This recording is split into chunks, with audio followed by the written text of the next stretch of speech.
Part 1: Structural Secrets and Historical Facts. 1. The scientific strategy that saved it from demolition. The Eiffel Tower was designed as an entrance arch for the 1889 World's Fair, Expo, marking the centennial of the French Revolution. The agreement was crystal clear: the tower would stand for 20 years and be dismantled and scrapped in 1909. However, Gustave Eiffel did not want his masterpiece to disappear. He developed a brilliant strategy to transform the tower from a mere tourist attraction into a scientific laboratory. The detail: he established a meteorology station at the top, conducted aerodynamic experiments, and, most importantly, installed a massive radio antenna. When this antenna began intercepting and transmitting signals vital to the French military, the government recognized the tower as a strategic defense tool and cancelled the demolition order. The tower's transmitters played a significant role in winning the Battle of the Marne during World War I by jamming German radio communications. 2. Hate mail from Parisian intellectuals. While it is the symbol of romance today, the tower was viewed as a dagger struck into the heart of Parisian aesthetics when it was first built. 300 of the era's most famous artists, sculptors, and writers, including Alexandre Dumas and Guy de Maupassant, published a harsh manifesto titled "Protest against Monsieur Eiffel's Tower." The detail: the manifesto described the tower as a gigantic, black, loathsome smokestack and a hateful column of bolted sheet metal. The famous writer Guy de Maupassant took this hatred a step further. He ate lunch at the restaurant inside the tower every single day.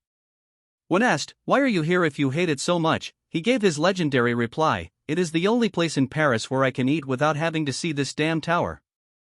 3. The secret apartment above the clouds. When the tower opened to the public, Gustave Eiffel had built a secret private apartment for himself just below the very top level, third floor, accessible to no one else.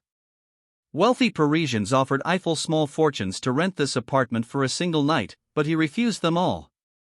The detail: in stark contrast to the tower's industrial exterior, this apartment was furnished with velvet sofas, wooden cabinets, oil paintings, and a grand piano. Eiffel used this space solely for contemplation and to host elite guests like Thomas Edison. When Edison visited, he gifted Eiffel a phonograph machine, which was a new invention at the time. Today, wax figures of Eiffel and Edison are on display in that very apartment. 4. Hitler's climbing defeat. When Nazi Germany occupied France in 1940, Adolf Hitler wanted to gaze upon Paris from the top of the Eiffel Tower to crown his victory. However, just before Hitler arrived, French resistance fighters cut the tower's elevator cables and sabotaged the motors. The detail: the Nazis were told the lie that spare parts could not be found due to the war. If Hitler wanted to reach the summit, he would have to climb 1,665 steps on foot. Hitler could not risk the exhaustion or the embarrassment and turned back without ascending.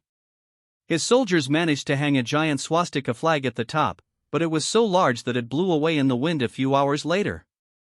The resistance turned this event into a morale booster, saying, "Hitler conquered France, but he could not conquer the Eiffel Tower." Part 2: Mysterious Events, Crimes, and Bizarre Stories.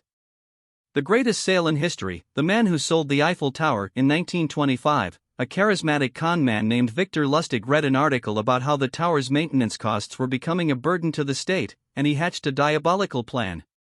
Forging government documents, he held a secret meeting at the Hôtel de Crillon, one of Paris's most luxurious hotels, with 5 of the city's largest scrap metal dealers. The detail: Lustig told the dealers that the government was going to secretly dismantle and sell the tower as scrap metal. He played on their egos and selected the most inexperienced one among them, André Poisson. To win the bid, Poisson paid Lustig a massive sum plus a bribe. Lustig took the money and fled to Vienna. Poisson was so ashamed when he realized he had been scammed that he didn't even go to the police. The most interesting part? Since the story didn't hit the news, Lustig returned to Paris a month later and tried to sell the tower again. However, this time a suspicious dealer alerted the police, and Lustig had to flee. 6. The Flying Tailor's death on live camera. Franz Reichelt was a successful tailor obsessed with aviation. He invented a wearable wing/cloak that he claimed would function as a parachute. He obtained permission from authorities by saying, "I will test it with a dummy." However, on the morning of February 4, 1912, he arrived at the tower and announced he would jump himself, not use a dummy. The detail: reporters and cameras were on the scene. Reichelt climbed onto the railing of the first deck. Camera footage shows him hesitating for about 40 seconds, looking down, and taking deep breaths before jumping. He finally let himself go. Unfortunately, the cloak did not open, and he fell like a stone. He hit the ground so hard he created a 15 centimeters deep crater. An autopsy report later suggested Reichelt actually died of a heart attack in mid-air before hitting the ground. 7. The signal that caught spy Mata Hari. The end of WWII's most famous female spy, Mata Hari, was also brought about by the Eiffel Tower. Thanks to the powerful receivers at the top of the tower, French counterintelligence intercepted a coded telegram sent by the Germans from Berlin to Madrid. The message discussed the activities and payment of Agent H-21. The French identified this code as belonging to Mata Hari. This was the first concrete evidence that she was working for the Germans. This evidence, obtained via the tower, led to the famous dancer's arrest and her execution by firing squad in 1917. 8. The ghost legend and suicide. Sadly, the tower has been the site of nearly 400 suicides throughout its history. This has led to the emergence of several urban legends. The most well-known story dates back to the 1920s. The legend has it that a young man took his girlfriend up the tower to propose. When she rejected him, in a moment of shock, he threw himself off the ledge. Some versions say the woman pushed him.